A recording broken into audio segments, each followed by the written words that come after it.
माननीय अध्यक्ष जी, 70वीं लोकसभा के गठन के बाद राष्ट्रपति महोदय के अभिभाषण पर धन्यवाद प्रस्ताव को समर्थन करने के लिए, धन्यवाद करने के लिए मैं उपस्थित हुआ हूं। राष्ट्रपति जी ने अपने भाषण में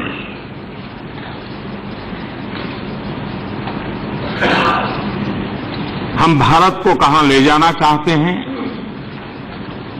कैसे ले जाना चाहते हैं,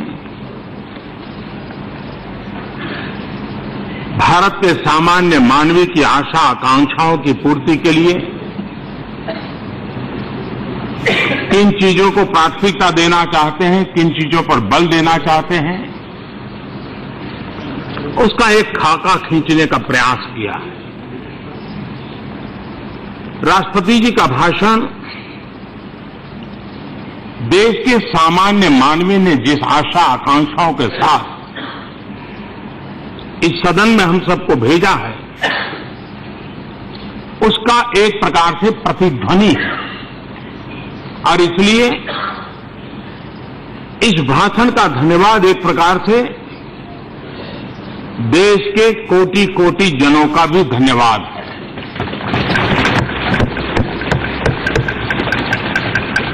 एक सशक्त, सुरक्षित, समृद्ध, समावेशी ऐसा राष्ट्र का सपना हमारे देश के अनेक महापुरुषों ने देखा है। उसको पूर्ण करने के लिए संकल्पबद्ध होकर के अधिक गति, अधिक तीव्रता के साथ हम सबको मिलजुल करके आगे बढ़ना, ये समय की मांग है, देश की अपेक्षा है। और आज के वैश्विक वातावरण में ये अवसर भारत ने खोना नहीं चाहिए। उस मिजाज के साथ हम आगे बढ़ें, हम सभी मिलकर के आगे बढ़ें। मैं समझता हूं कि देश की आकांक्षाओं को पूर्ण करने में आने वाली हर चुनौती, हर बाधा को हम पार कर सकते हैं। इस चर्चा में करीब 60 आदरणीय सांसदों ने हिस्सा लिया। जो पहली बार आए हैं, उन्होंने बहुत ही अच्छे ढंग से अपनी बात को रखने का प्रयास किया, चर्चा को सार्थक बनाने का प्रयास किया। जो अनुभवी हैं, उन्होंने भी अपने अपने तरीके से इस चर्चा को आगे बढ़ाया।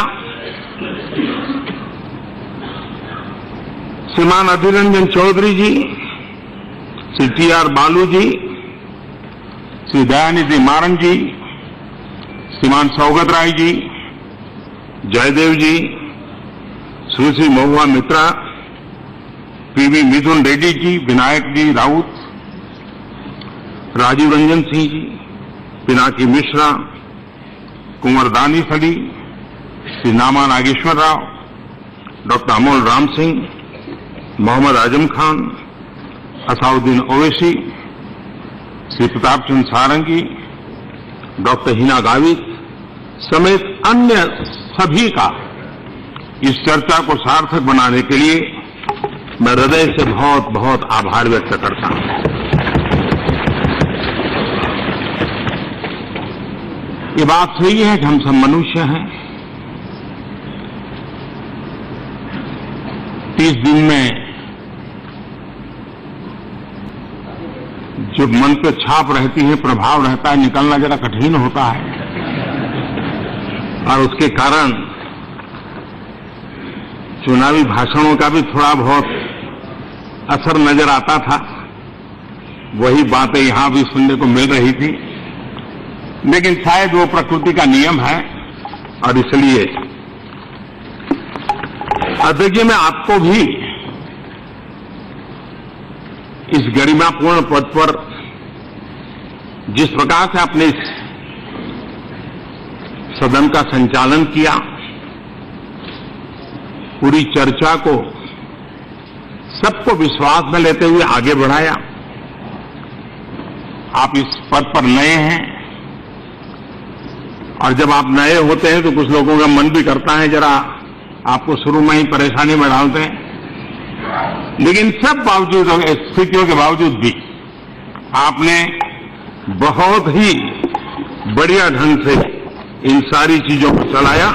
इसके लिए भी मैं आपको बहुत बहुत बधाई देता हूं और मैं सदन को भी, नए स्पीकर महोदय को सहयोग देने के लिए भी उनका आभार व्यक्त करता हूं। माननीय अध्यक्ष जी, कई दशकों के बाद देश ने एक मजबूत जनादेश दिया है।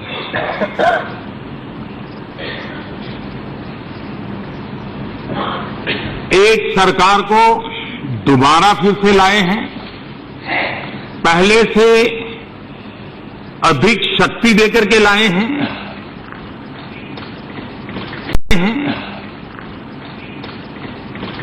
आज के सामान्य वातावरण में भारत जैसे वाइब्रेंट डेमोक्रेसी में हर भारतीय के लिए गौरव करने का विषय है कि हमारा मतदाता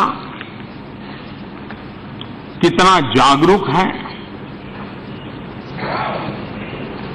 वो अपने से ज्यादा अपने देश को कितना प्यार करता है, अपने से ज्यादा अपने देश के लिए किस प्रकार से वो निर्णय करता है, इस चुनाव में साफ साफ नजर आया है। और इसलिए देश के मतदाता अनेक अनेक अभिनंदन के अधिकारी हैं।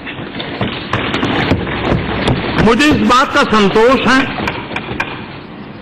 हमारी पूरी टीम को संतोष है कि 2014 में जबकि हम पूरी तरह नए थे, देश के लिए भी हम अपरिचित थे, लेकिन उस स्थितियों से बाहर निकलने के लिए देश ने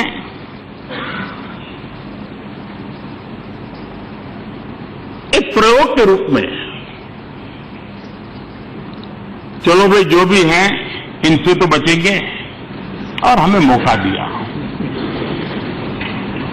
लेकिन 2019 का जनादेश पूरी तरह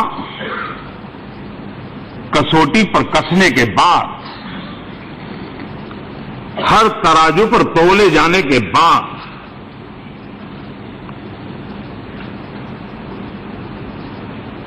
पल पल को जनता जनार्दन ने बड़ी बारीकी से देखा है, परखा है, जांचा है और उससे आधार पर समझा है और तब जाकर के दोबारा वह दिखाया है। ये लोकतंत्र की बहुत बड़ी ताकत है। चाहे जीतने वाला हो, हारने वाला हो, चाहे मैदान में था या मैदान के बाहर था, हर किसी के लिए इस विजय को सरकार के 5 साल के कठोर परिश्रम, सरकार के 5 साल का जनता जनार्दन के सुख सुविधा के लिए पूर्ण समर्पण, पूर्ण रूप से सर्वजन हिताय सर्वजन सुखाय, इन नीतियों को लागू करने का सफल प्रयास, उसको लोगों ने फिर से एक बार अपना अनुमोदन देकर के देश की सेवा करने के लिए दोबारा बिठाया है। माननीय अध्यक्ष जी,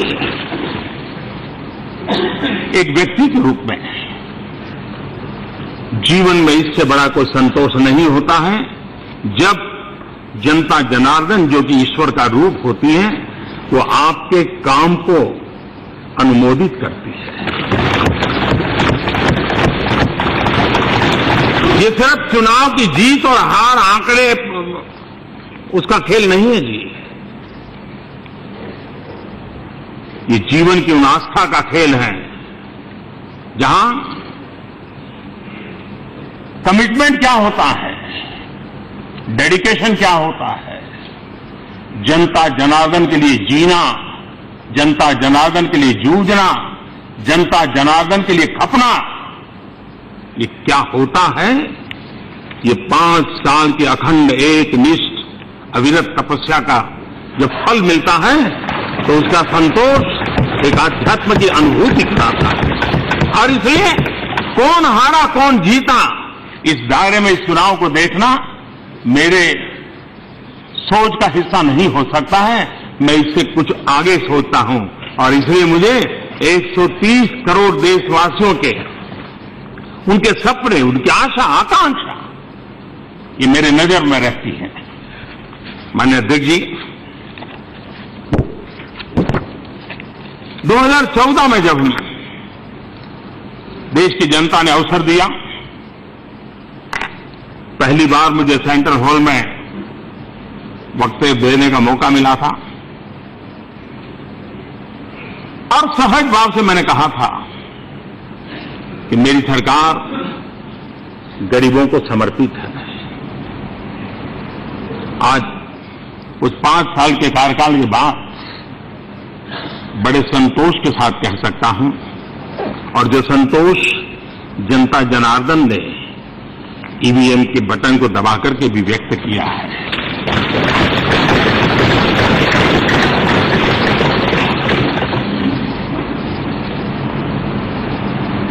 जब चर्चा का प्रारंभ हुआ, पहली बार सदन में आए हुए श्रीमान प्रताप सारंगी जी ने और आदिवासी समाज से आई हुई हमारी बहन डॉक्टर हिना गावित जी ने जिस प्रकार से विषय को प्रस्तुत किया,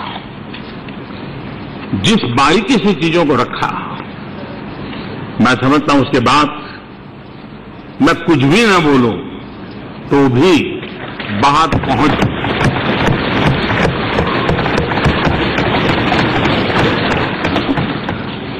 माननीय अध्यक्ष जी, हमारे देश के जितने भी महापुरुष हुए, सार्वजनिक जीवन में जिन्होंने मार्गदर्शन किया, उन्होंने एक बात हमेशा कही और वो अंत्योदय की कही। आखिरी छोर पर बैठे हुए इंसान की भलाई की बात कही। चाहे पूज्य बापू हो, चाहे बाबा साहब आंबेडकर हो, चाहे लोहिया जी हो या दीनदयाल जी हो, हर किसी ने इसी बात को कहा।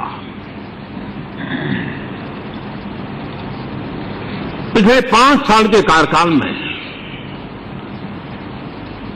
हमारे मन में यही भाव रहा,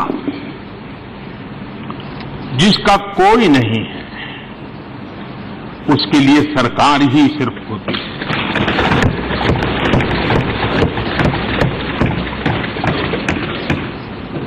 हमने देश आजाद होने के बाद एक ऐसा कल्चर जाने अनजाने में स्वीकार कर लिया, या तो उसको बढ़ाने में बल दे दिया, और मैं शब्द प्रयोग हम करता हूं, मैं किसी पर आरोप नहीं लगाता। हमने न जाने अनजाने में एक ऐसा कल्चर प्रसारित किया जिसमें देश के सामान्य मानवी को अपने हक के लिए व्यवस्थाओं के साथ जूझना पड़ता है, जद्दोजहद करनी पड़ती है, उसको लड़ना पड़ता है। क्या इस आजादी के लिए वो निकला था? क्या सामान्य मानवी के हक की चीजें सहज रूप से व्यवस्था के तहत जिसका वो हकदार है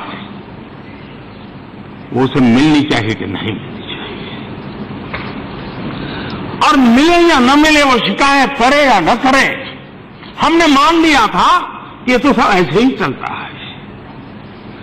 मैं जानता हूं इस चीजों को बदलने में कितनी मेहनत लगती है, राज्यों को भी ऑन बोर्ड लाने में कितनी तकलीफ होती है, और 70 साल की बीमारियों को 5 साल में पूरा करना कठिन होता है। लेकिन मैं संतोष के साथ कह सकता हूं कि हमने दिशा वो पकड़ी, कठिनाइयों के बावजूद भी उस दिशा को हमने छोड़ा नहीं।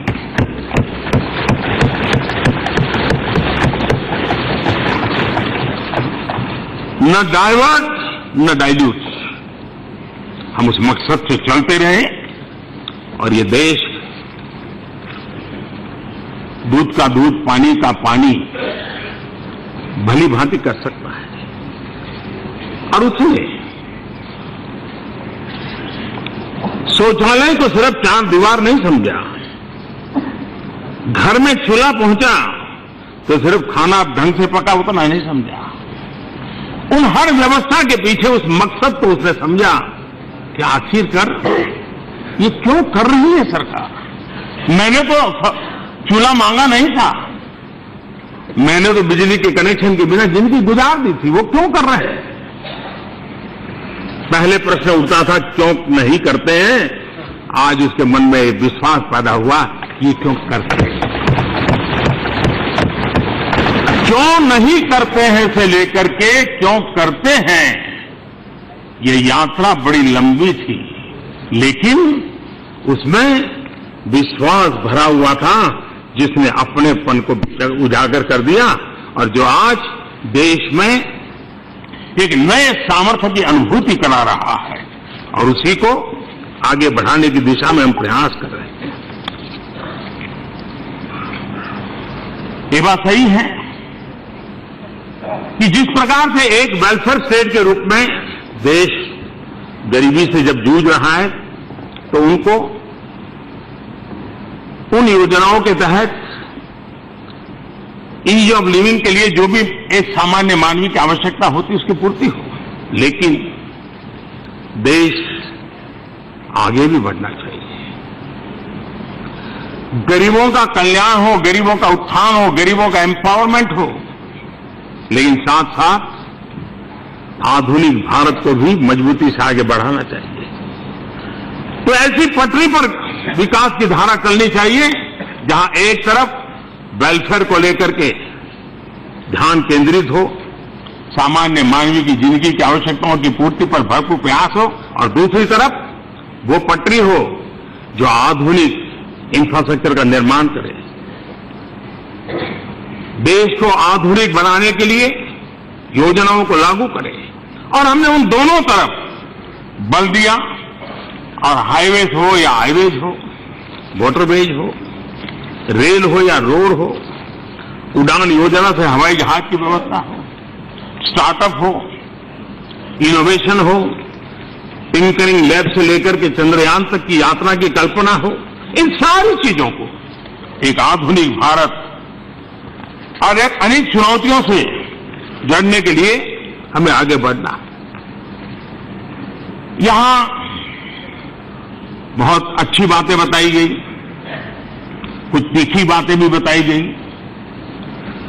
ज्यादातर चुनावी सभाओं की छाया वाली बातें भी बताई गई। हर एक का अपना अपना एक एजेंडा होता है, उसके लिए मुझे कुछ कहना भी नहीं है, लेकिन यहां कहा गया कि हमारी ऊंचाई को कोई कम नहीं कर सकता है। ऐसी गलती हम नहीं कर सकते। हम किसी की लकीर छोटी करने में अपना समय बर्बाद नहीं करते हैं, हम हमारी लकीर लंबी करने के लिए जिंदगी खपा देते हैं। और आपकी ऊंचाई आपको मुबारक हो, क्योंकि आप इतने ऊंचे चले गए हैं, इतने ऊंचे चले गए हैं कि जमीन दिखना बंद हो गई। आप इतने ऊंचे चले गए हैं कि आप जड़ों से उखड़ चुके हैं। आप इतने ऊंचे चले गए हैं कि जो जमीन पर है वो आपको तुच्छ दिखता है, और इसलिए आपका और ऊंचा होना मेरे लिए अत्यंत संतोष और आनंद।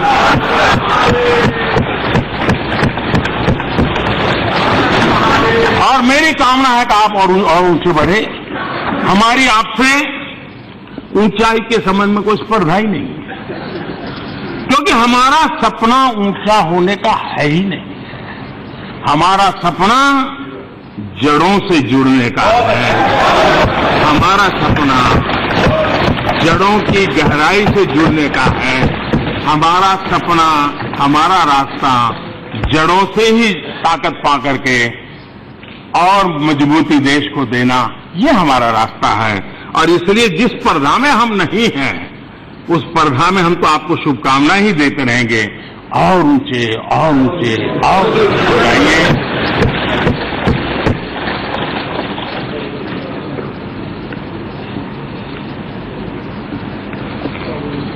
मैं देख रहा हूं कि बार बार चर्चा आती है, लेकिन 10 फॉरेन नो फर्दर एक बार पूरा हो जाना चाहिए। ये बात सही है कि कुछ लोगों के लिए लगाव होता है, अगर उनका नाम नहीं आता है तो उनको परेशानी हो जाती है। जैसे नाम न आने से भी जैसे अपमानित कर दिया ऐसा महसूस होता है। हो सकता है, होना नहीं चाहिए, लेकिन होता है। लेकिन मैं चुनौती देता हूं,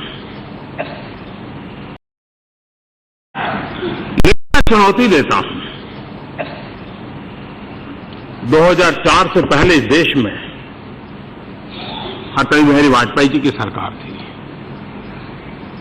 2004 से 2014 तक शासन में बैठे हुए लोगों ने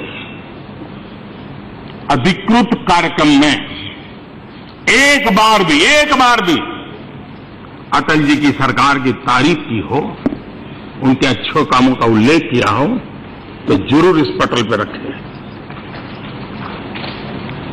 इतना ही नहीं, अटल जी छोड़ो, नरसिम्हा राव की सरकार की तारीफ की हो, वो रखो। इतना ही नहीं, ये अभी के भाषण में भी एक बार डॉक्टर मनमोहन सिंह जी का नाम बोले होते तो मुझे लगता।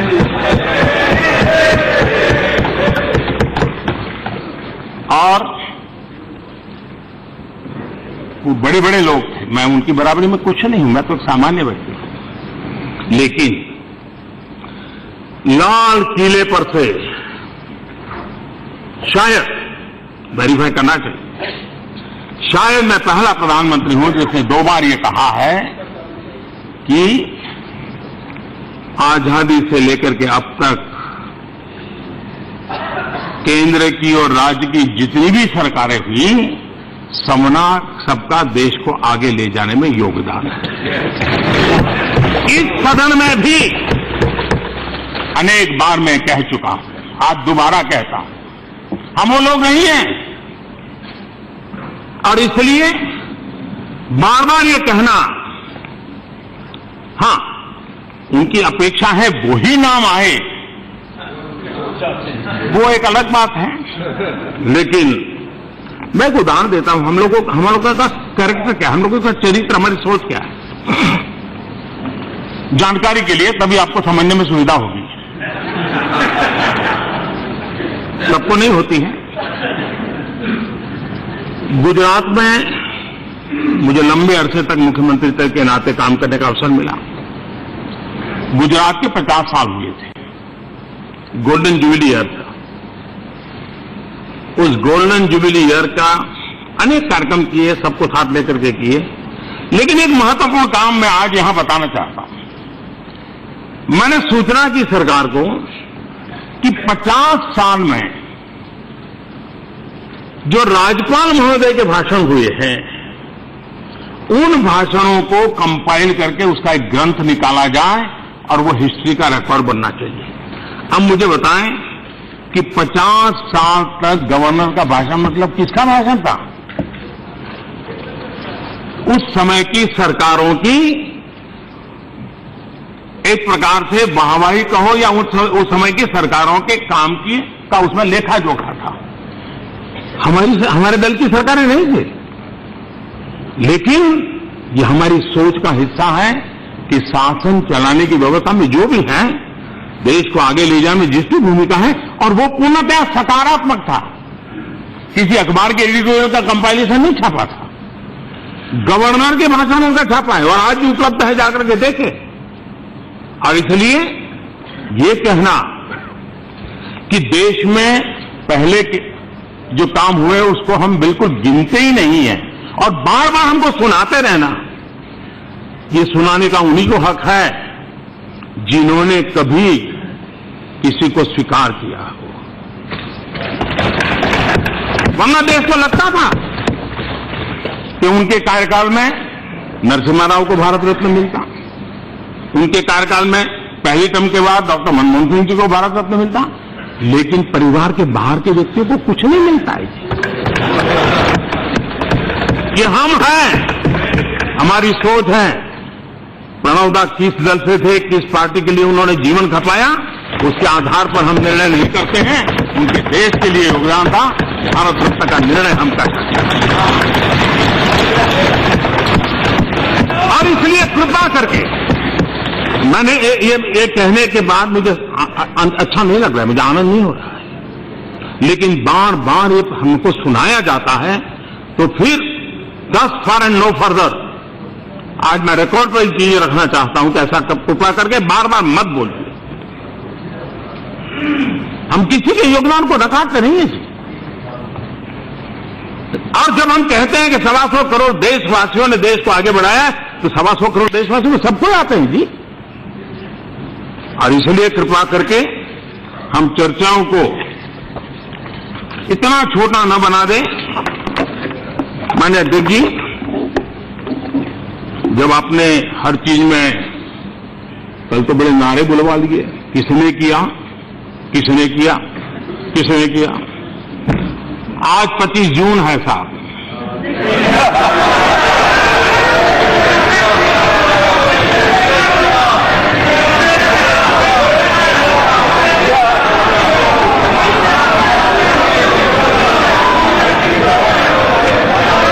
लोगों को जानकारी भी नहीं कि 25 जून क्या है, अगल बगल में पूछना पड़ता है।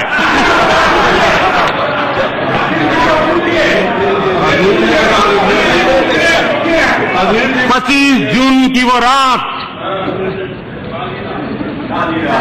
देश की आत्मा को कुचल दिया गया था। भारत में लोकतंत्र संविधान के पन्नों से पैदा नहीं हुआ है, भारत में लोकतंत्र सदियों से हमारी आत्मा है। उस आत्मा को कुचल दिया गया था। देश के मीडिया को दबोच दिया गया था। देश के महापुरुषों को जेल के सलाखों के पीछे बंद कर दिया गया था। पूरे हिंदुस्तान को जेल खाना बना दिया गया था। और सिर्फ किसी की सत्ता चली न जाए इसलिए न्यायपालिका का जजमेंट था। न्यायपालिका का अनादर कैसे होता है, उसका वो जीता जाता उदाहरण है।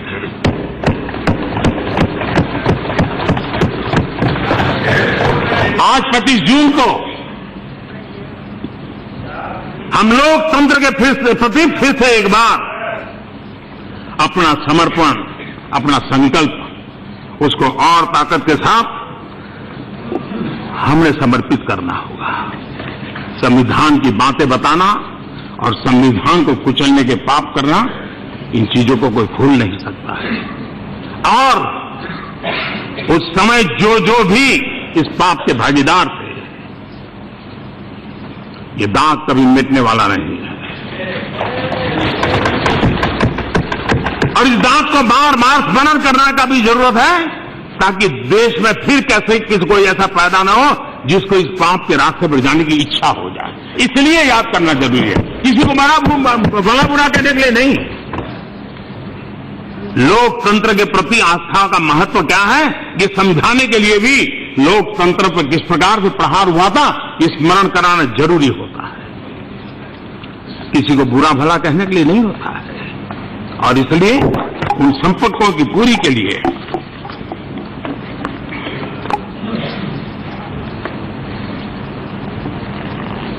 उस समय जबकि मीडिया पर ताले लग चुके थे, हर कोई लगता था कि आज शाम को पुलिस आएगी, पकड़ लेगी, ऐसे वातावरण में मेरे देश के नागरिकों की सामर्थ्य देखिए, इनका ताकत देखिए। जाति, पंथ, संप्रदाय सबसे ऊपर उठ करके देश ने उस समय चुनाव में नतीजा दिया था और लोकतंत्र के लिए वोट किया था और लोकतंत्र को पुनः प्रस्थापित किया था। ये मेरे देश के मतदाताओं की ताकत है। इस बार फिर एक बार जाति, पंथ, संप्रदाय, भाषा सबसे परे उठा करके सिर्फ और सिर्फ देश के उज्जवल भविष्य के लिए इस बार फिर से एक बार देश से मतदान किया।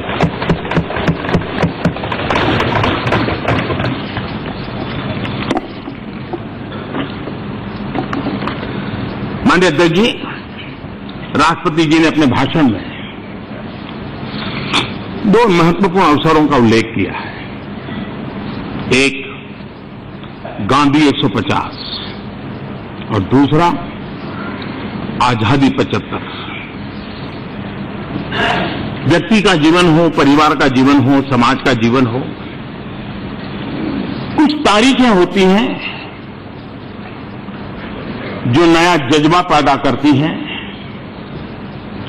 जीवन को प्राणवान बनाने का अवसर बन जाती है, संकल्पों को पूर्ण करने के लिए समर्पण के भाव से जोड़ देती है। भारत के जीवन में भी आज हमारे पास पूज्य बापू से बड़ी कोई प्रेरणा नहीं है। आज हमारे पास आजादी के लिए मर मिटने वाले वीरों से बड़ी कोई यादें नहीं है।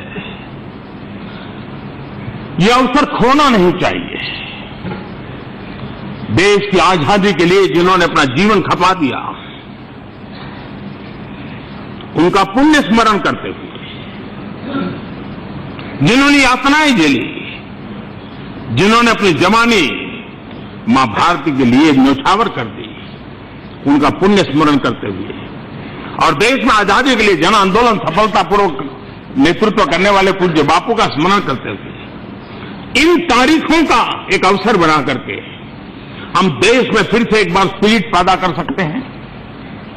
और ये सरकार का एजेंडा नहीं हो सकता है, किसी दल का एजेंडा नहीं हो सकता है, ये पूरे देश का एजेंडा होता है।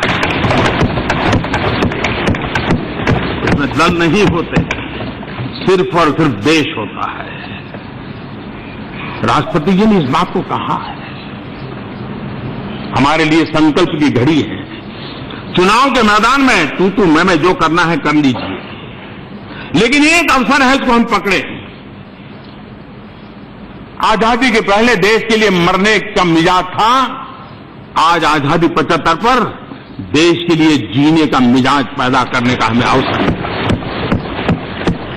मैं इस सदन में सभी जनप्रतिनिधियों से आग्रह करता हूं, मैं देश के सभी सार्वजनिक जीवन का नेतृत्व करने वाले लोगों से आग्रह करता हूं कि राष्ट्रपति जी ने हमें जो आदेश दिया है, जो हमसे अपेक्षा की, उस अपेक्षा को पूर्ण करने के लिए हम आगे आए और इस दो महत्वपूर्ण अवसरों को नए भारत के निर्माण के लिए, जन सामान्य को जोड़ने के लिए हम किस प्रकार से आगे ला सकते हैं, हम प्रयास करें। हिंदुस्तान गुलामी का कालखंड लंबा रहा, लेकिन इस गुलामी के कालखंड में कोई भी काल ऐसा नहीं था कि किसी न किसी कोने में से आजादी की आवाज न उठी हो, त्याग बलिदान की परंपरा न चली हो। 1857 में एक संगठित रूप प्रकट हुआ, लेकिन महात्मा गांधी का एक बहुत बड़ा योगदान था। उन्होंने देश के सामान्य मानवी को आजादी का सिपाही बना दिया। अगर वो झाड़ू लगाता है तो भी आजादी के लिए, वो बच्चों को शिक्षा देता है तो भी आजादी के लिए, वो खादी के वस्त्र पहनता है तो भी आजादी के लिए। ये पूज्य बापू ने पूरे हिंदुस्तान में माहौल बना दिया और 1942 भारत छोड़ो आंदोलन में देश का जन जन जुड़ गया। 1942 to 47 एक बहुत बड़ा महत्वपूर्ण टर्निंग पॉइंट है आजादी की जंग का।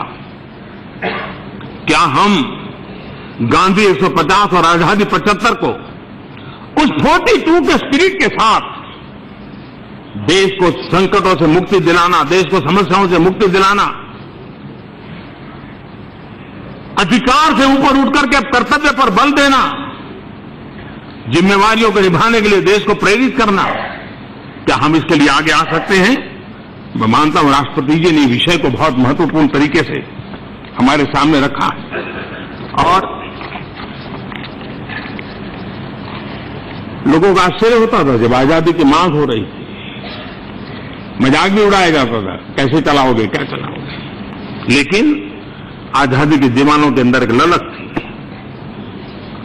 आजादी के लिए मरने वालों का एक मिजाज था, आजादी के लिए, आजाद भारत के लिए जीने वालों का मिजाज पैदा करना इस नेतृत्व में क्षमता है। मैं चारों तरफ हाथ घुमा करके कह रहा हूं, मैं सिर्फ मेरे लिए नहीं कह रहा हूं, नहीं मैं इस तरफ कह रहा हूं, हम सब मिलकर के इस बात को करें।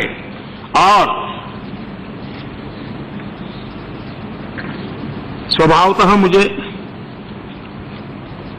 तत्कालीन लाभ में मेरी सोच का दायरा नहीं होता है, छोटा सोचना मुझे पसंद नहीं है, और इसलिए मुझे कभी लगता है कि 125 करोड़ देशवासियों के सपनों को अगर जीना है तो फिर छोटा देश जीना है, तो फिर छोटा देश सोचने का मुझे अधिकार भी नहीं। और इसलिए जब हौसला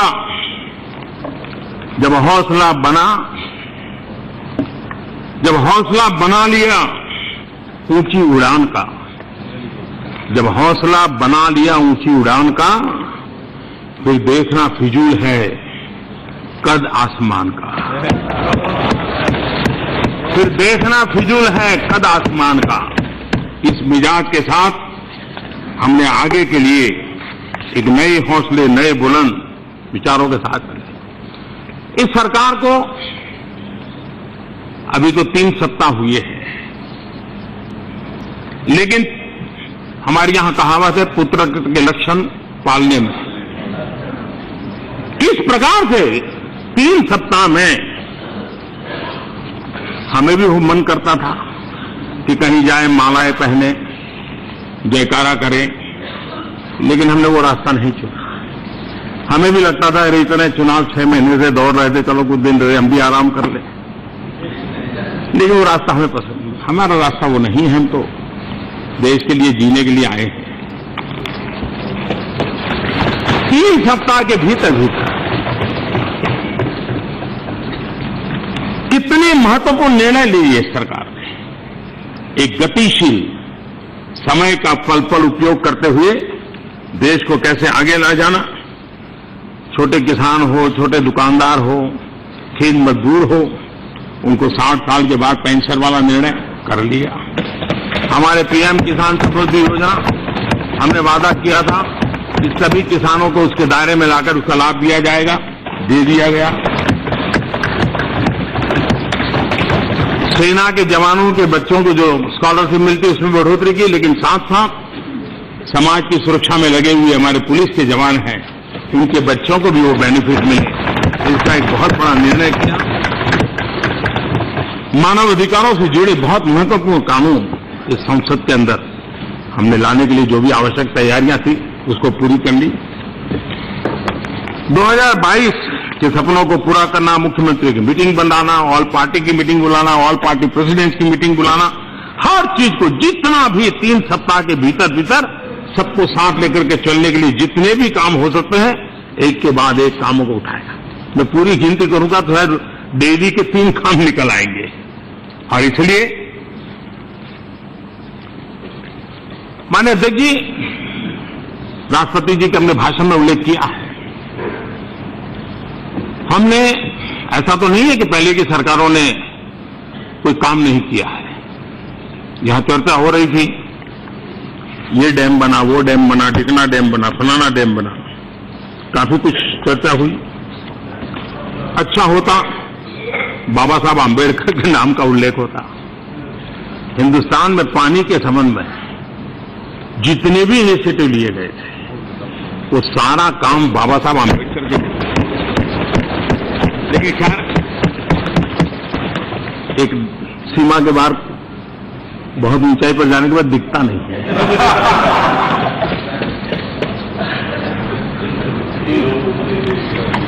और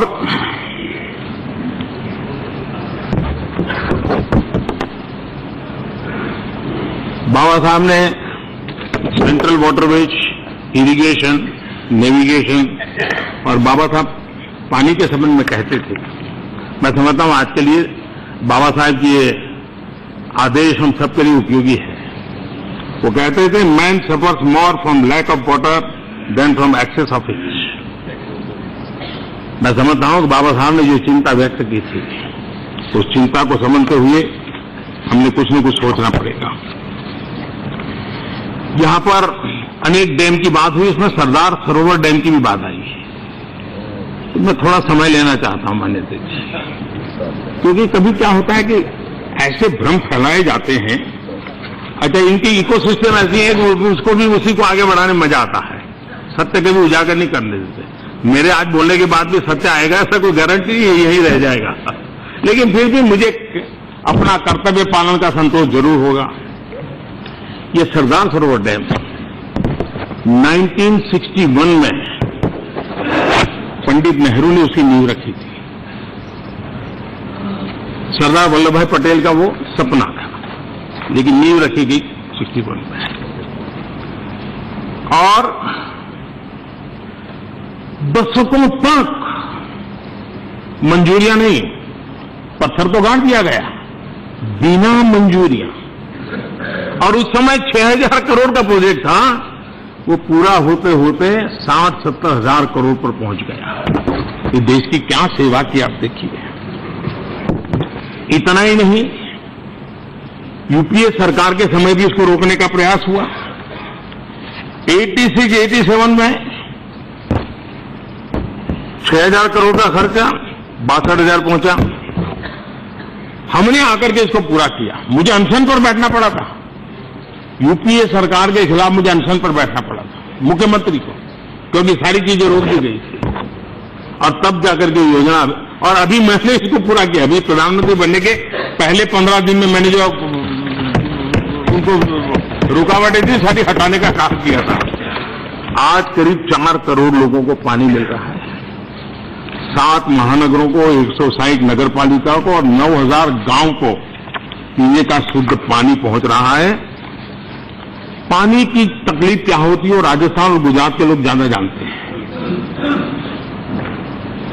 और इसलिए इस बार हमने जल शक्ति मंत्रालय अलग से बनाया है। जल संकट को हमने गंभीरता से लेना होगा और इस सीजन में भी हम जितना बल जल संचय पर दें, हमने देना चाहिए। और मेरी सभी आदरणीय सांसद महोदयों से प्रार्थना है, सभी एनजीओ से प्रार्थना है कि हम देश में पानी का महात्म्य बढ़ाने में किस प्रकार से योगदान करें और सरकारी दायरे से बाहर होकर के करें। पानी बचाना है, इस काम को कर करके हम सामान्य मानवी की जिंदगी को बचाने में मदद कर सकते हैं। और पानी का संकट 2 लोगों को सबसे ज्यादा संकट पैदा करता है, वो गरीब को और विशेष करके हमारी माताओं बहनों को। हमारे समाजवादी मित्रों का क्या हुआ मुझे मालूम नहीं है, लेकिन लोहिया जी बहुत आग्रह से कहते थे कि इस देश की महिलाओं को 2 समस्या है, पानी और पैखाना। लोहिया जी लगातार कहते हैं कि इन समस्याओं से माताओं बहनों को मुक्त करो। पैखाने की संकट था, शौचालय बना करके माताओं बहनों को इज्जत देने का लोहिया जी का सपना पूरा करने के लिए हमने जी जान पे काम किया है। और अब पानी पर ही इतना बल और हर घर को जल, इस मंत्र को लेकर के आगे बढ़ना है। मैं जानता हूं ये कठिन काम है, बड़े काम है। हो सकता है कोई इसको तराजू पर तोल करके हमें फेल भी कर देगा, कि मोदी तुमको 100 में 70 मार्क नहीं मिलेंगे, 50 मिलेंगे, जो भी होगा, लेकिन किसी ने तो इस हाथ लगाना पड़ेगा। हमने लगाया है। जल शक्ति मंत्रालय की बात कही है। जल संचय, दूसरी जिम्मेवारी है जल सिंचन। दुनिया में प्रूवन है कि शुगर केन की खेती में माइक्रो इरिगेशन फायदा करता है, लेकिन अभी भी हम फ्लड इरिगेशन, किसानों को कौन समझाएगा? माइक्रो इरिगेशन के लिए कौन समझाएगा? सरकार की योजना है, पैसे मिल सकते हैं, पानी बचाने का बहुत बड़ा कारण बन सकता है। ऐसी अनेक चीजें हैं जिसकी ओर हमें बूंद बूंद पानी बचा करके देश को कैसे ले जाए। एग्रीकल्चर हमारे देश के अर्थव्यवस्था की रीढ़ है, हमारे ग्रामीण अर्थव्यवस्था की रीढ़ है, लेकिन पुराने तौर तरीकों से हमको बाहर आना पड़ेगा। हमें उसका इनपुट कॉस्ट कम हो। जीरो बजटिंग खेती के जो प्रयोग चल रहे हैं उसको सफलता मिल रही है। उत्पादन में कोई कटौती नहीं आती है। क्वालिटी आज होलिस्टिक हेल्थ केयर के जमाने में बढ़ रही है। हम सब ने राजनीति से परे होकर के किसी कार्यक्रम को सरकारी कार्यक्रम माने बिना ये देश के किसानों की भलाई के लिए है, हमें मिलकर के चलना होगा। हमें किसानों को हैंड होल्डिंग करना पड़ेगा। हमने कॉर्पोरेट वर्ल्ड एग्रीकल्चर सेक्टर में उनका कोई इन्वेस्टमेंट ही नहीं है, उनको हमें प्रेरित करना पड़ेगा। उनके लिए कुछ नए नीति नियम बनाने पड़ेंगे, वरना कोई ट्रैक्टर बना दे और वो मानता है कि उसने इन्वेस्टमेंट कर दिया। हमें तो प्रत्यक्ष फूड प्रोसेसिंग में आज देश है, वेयर हाउसेज बनाने में, कोल्ड स्टोरेज बनाने में कॉर्पोरेट वर्ल्ड का इन्वेस्टमेंट के समय की मांग है और उसको बल देने के लिए हमने काम करना चाहिए। किसानों को एपीओ के द्वारा अधिक से अधिक अवसर देकर के उनके लिए बीज से लेकर के बाजार तक की एक व्यवस्था खड़ी हो, जिसके कारण हमारा एग्रीकल्चर सेक्टर में एक्सपोर्ट एक बहुत बड़ी अवसर है, बहुत बड़ी संभावना है। उस क्षेत्र को हमें बल देना पड़ेगा। पिछली बार जब 2014 में हमने देखा दाल के भाव यही इश्यू बन गया था, लेकिन देश के किसान का मिजाज देखिए। जब मैंने सिंपल रिक्वेस्ट की थी कि आप पल्सेस के लिए आगे आइए, और मेरे देश के किसानों ने पल्सेस के लिए देश की आवश्यकताओं को पूर्ण करने के लिए भरपूर काम किया। दलहन का हुआ, अब हमें देश के किसानों को तिलहन के लिए प्रेरित करना चाहिए और देश को एक बूंद तिल इंपोर्ट न करना पड़े, तेल इंपोर्ट न करना पड़े, एडिबल ऑयल। मैं समझता हूं देश के किसान को प्रेरित कर सकते हैं, उसको जोड़ सकते हैं। इन चीजों को लेकर के फ्यूचरिस्टिक विजन के साथ ग्रामीण अर्थव्यवस्था, किसान की ताकत और देश की रिक्वायरमेंट, इसको हम जोड़ करके काम कर सकते हैं, उसकी दिशा में आगे बढ़ना चाहते हैं। माना अध्यक्ष जी, ये बात सही है, आलोचना करने के लिए आंकड़ों का हर प्रकार से उपयोग हो सकता है, लेकिन क्या इस देश का सपना कोई किसी के जमाने में कुछ हो तो बड़ा आनंद का विषय, लेकिन किसी और के समय हो तो बहुत बुरा। इसी सदन में जब हम अर्थव्यवस्था में 11 या 13 नंबर पर जब पहुंचे थे, तो इतना बड़ा उमंग और उत्साह के साथ बेंच थपथपाई जा रही थी और बहुत बड़े अचीवमेंट के रूप में इस चीज को प्रदर्शित किया गया। 11 या 13 पर पहुंचे थे, लेकिन जब 6 पर पहुंचे तो ऐसा लग रहा है ऐसा क्यों हो गया भाई? अरे देश वही है जी, हम भी देश के लोग हैं। 11 पर जाने पर आनंद आता है तो 6 पर तो और आना चाहिए।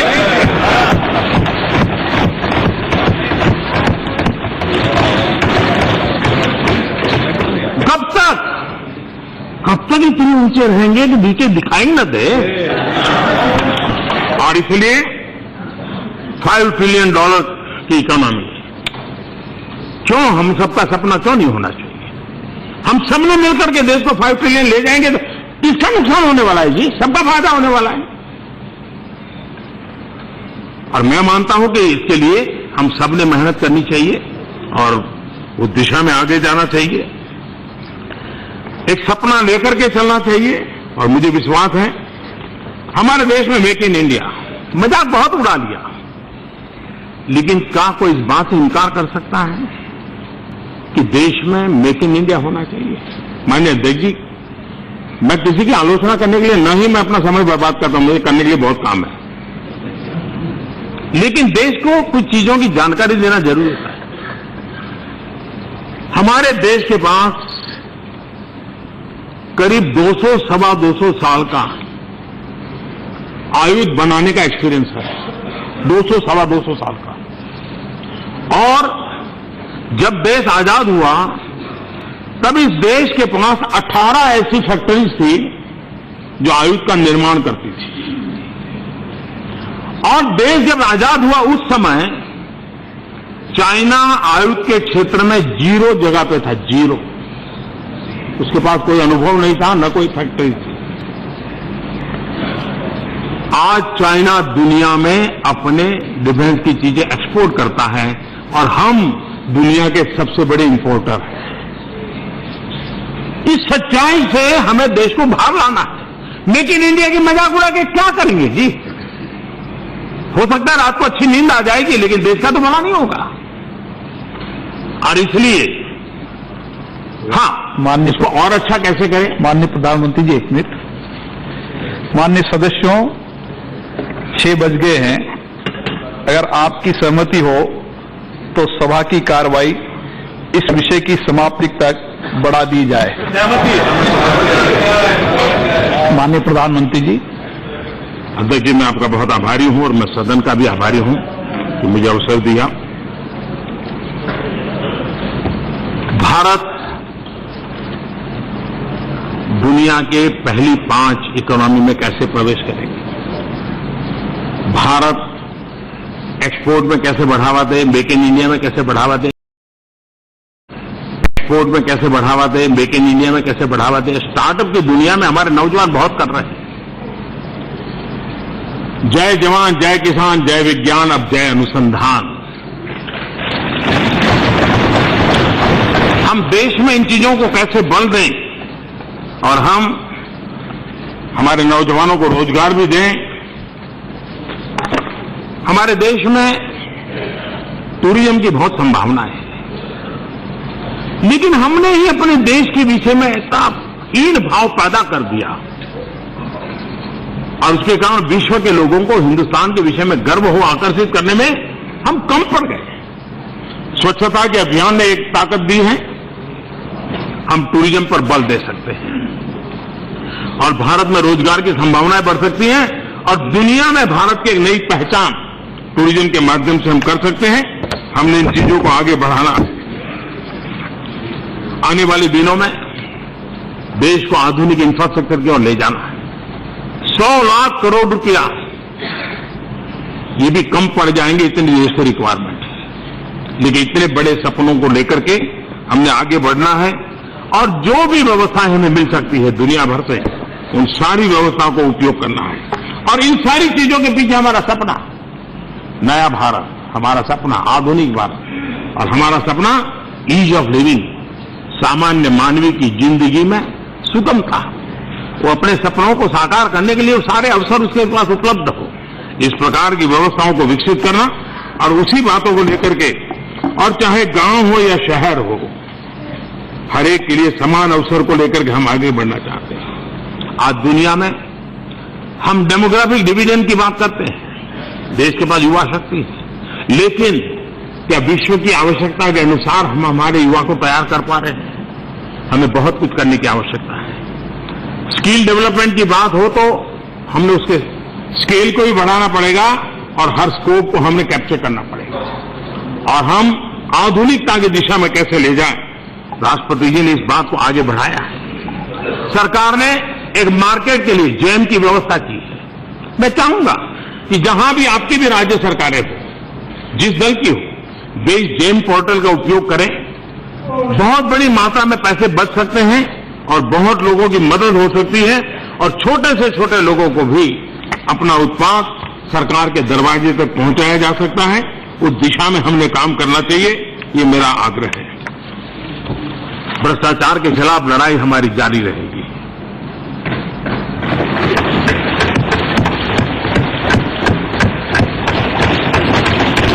हमें इसलिए कोसा जा रहा है कि फलाने को जेल में क्यों नहीं डाला।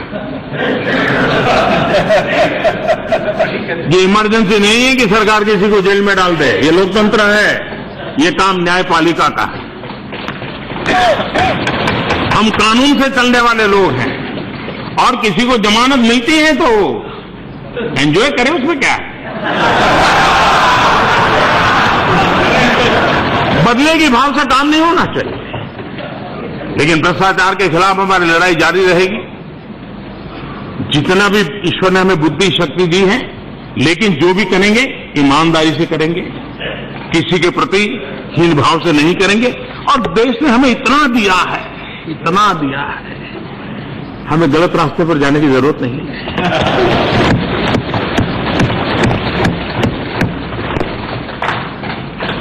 टेक्नोलॉजी का उपयोग बहुत बड़ी मात्रा में काम आ सकता है।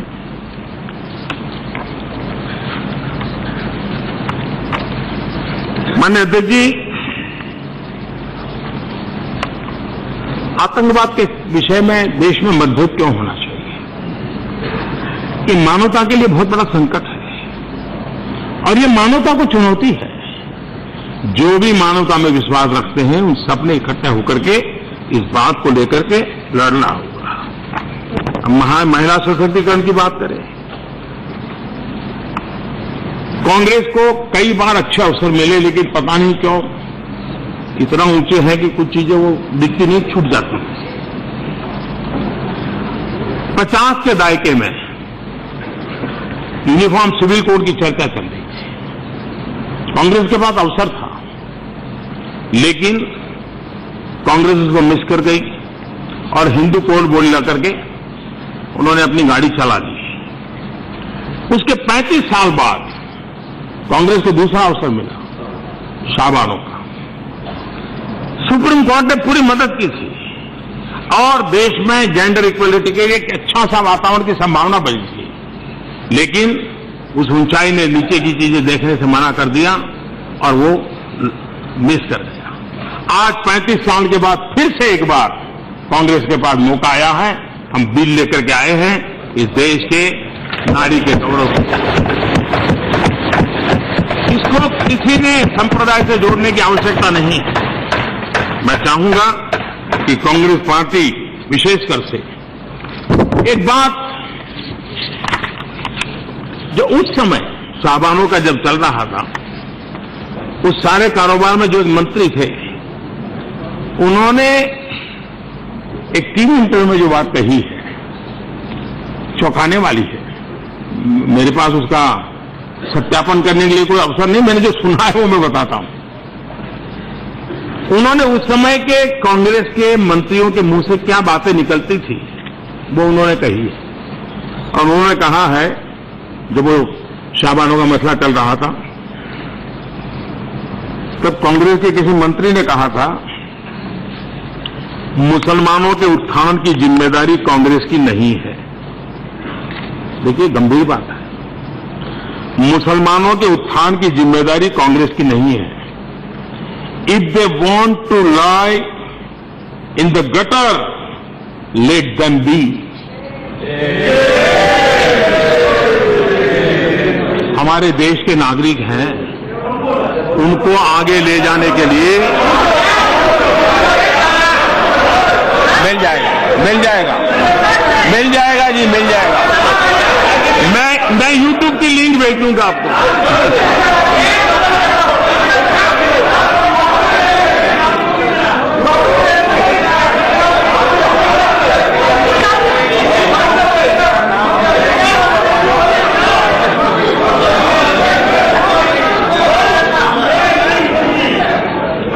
माननीय अध्यक्ष जी, मैं ज्यादा समय नहीं लेता हूं, लेकिन जो राष्ट्रपति जी ने गांधी 150 और आजादी 75 की बात की,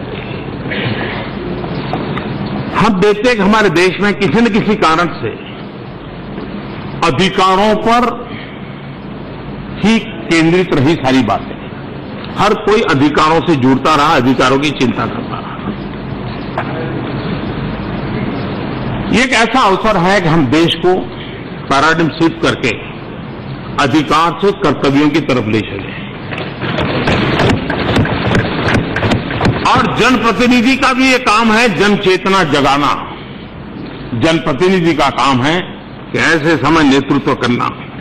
और ये विषय ऐसा नहीं कि मैं कह रहा, हम में से हर किसी ने सुना भी है कि कर्तव्य की क्या ताकत होती है। महात्मा गांधी कहा करते थे, every right carries with it a corresponding duty. Lohia ji कहते थे, कर्तव्य निभाते समय नफा नुकसान नहीं देखा जाता। और मैं एक और जरा विस्तार से बताना चाहता हूं, हो सकता है इसके कारण भी सब लोगों के इस रास पर आने के लिए अच्छा रहेगा। बहुत पुरानी बात है, जो कोट है, दुनिया को भारत की एक बड़ी सीख ये है कि यहां सबसे पहले कर्तव्य आते हैं और इन्हीं कर्तव्यों से अधिकार निकलते हैं। आज के आधुनिक भौतिकवादी विश्व में जहां हर तरफ टकराव दिखाई पड़ते हैं, वहां हर कोई अपने अधिकारों और सुविधा की बात करता है। शायद ही कोई कर्तव्यों की बात करता हो। यही टकराव की वजह है। ये वास्तविकता है कि अधिकारों और सुविधाओं के लिए ही हम लड़ाई लड़ते हैं, लेकिन ऐसा करने में हम अगर कर्तव्यों को भूल जाएं, तो ये अधिकार और सुविधाएं भी हमारे पास नहीं रह पाएगी। मैं समझता हूं ये साफ साफ दर्शन है। हम लोगों का दायित्व बनता है कि जिस महापुरुष ने ये बात कही है, उसके बाद उसको बुला दिया गया। उस महापुरुष का पुण्य स्मरण करते हुए हम इस बात को आगे ले जा सकते हैं क्या? और वो महापुरुष थे जिन्होंने कहा था 14 जुलाई 1951, जब चुनाव से पहले कांग्रेस का पहला मैनिफेस्टो घोषित हो रहा था, उस घोषणा के समय ये पैराग्राफ पंडित नेहरू जी ने बोला था। मैं समझता हूं पंडित नेहरू जी ने जो सपना 1951 में देखा था, उस सपना को पूरा करने के लिए, देश को कर्तव्य के राह पे ले जाने के लिए, पंडित जी की उसी इच्छा को समझ करके हम आगे बढ़ सकते हैं क्या? हम सब मिलकर के तय करें और हम आगे चलने का प्रयास करें। हमारा देश का अनुभव ऐसा है कि जब महात्मा गांधी ने देश के नौजवानों को कहा था किताबें छोड़ो, आजादी के लिए चलो, लोग निकल पड़े। गांधी जी ने कहा था विदेशी छोड़ो, स्वदेशी करो, लोग चल पड़े थे। लाल बहादुर शास्त्री ने कहा था एक टाइम खाना छोड़ दो, अन्न को उत्पादन करो, देश ने कर दिया। मेरे जैसे छोटे व्यक्ति ने कहा गैस की सब्सिडी छोड़ दो, लोगों ने छोड़ दी। मतलब कि देश तैयार है, देश तैयार है।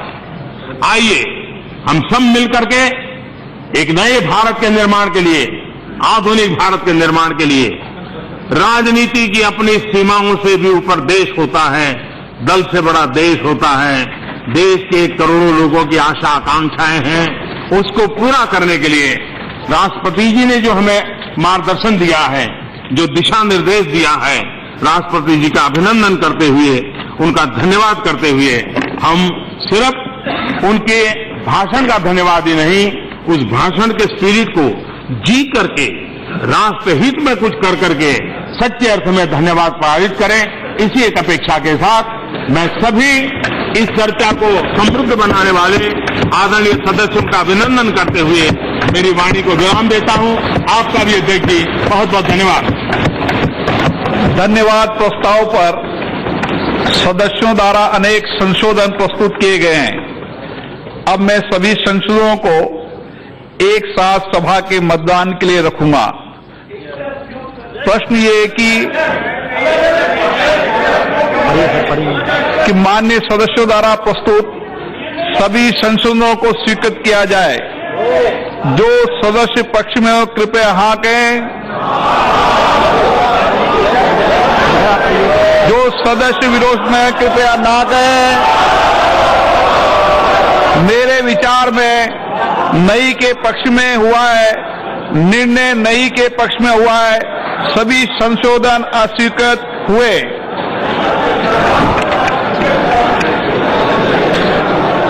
अब मैं राष्ट्रपति के अभिभाषण पर धन्यवाद प्रस्ताव के मतदान के लिए रखूंगा। प्रश्न ये कि राष्ट्रपति की सेवा में निम्नलिखित शब्दों में एक समावेदन प्रस्तुत किया जाए कि सत्र में समवेत लोकसभा के सदस्य राष्ट्रपति के उस अभिभाषण के लिए जो उन्होंने 20 जून 2019 को एक साथ समवेत संसद की दोनों सभाओं के समक्ष देने की कृपा किए, उनके अत्यंत आभारी हैं। जो सदस्य पक्ष में हैं कृपया हाँ कहें, जो सदस्य विरोध में कृपया नहीं कहें। मेरे विचार में हाँ के पक्ष में निर्णय हुआ, हाँ के पक्ष में हुआ, प्रस्ताव स्वीकृत हुआ। सदन की कार्रवाई कल बुधवार दिनांक 26 जून 2019 को सुबह 11 बजे तक के लिए स्थगित की जाती है।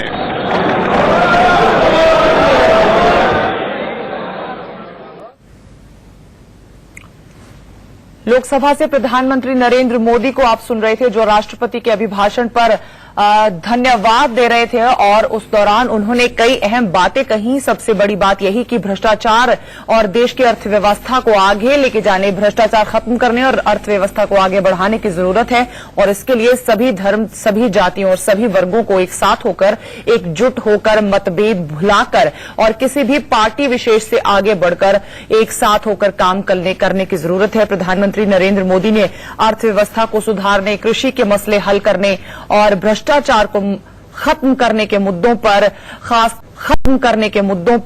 खास तौर पे ध्यान देने के लिए कहा। महिलाओं के सम्मान के लिए ट्रिपल तलाक को भी लाने की बात कही। भ्रष्टाचार के खिलाफ उनका कहना है कि हमारी लड़ाई जारी है और सबको एक साथ होकर, एकजुट होकर काम करने की जरूरत है।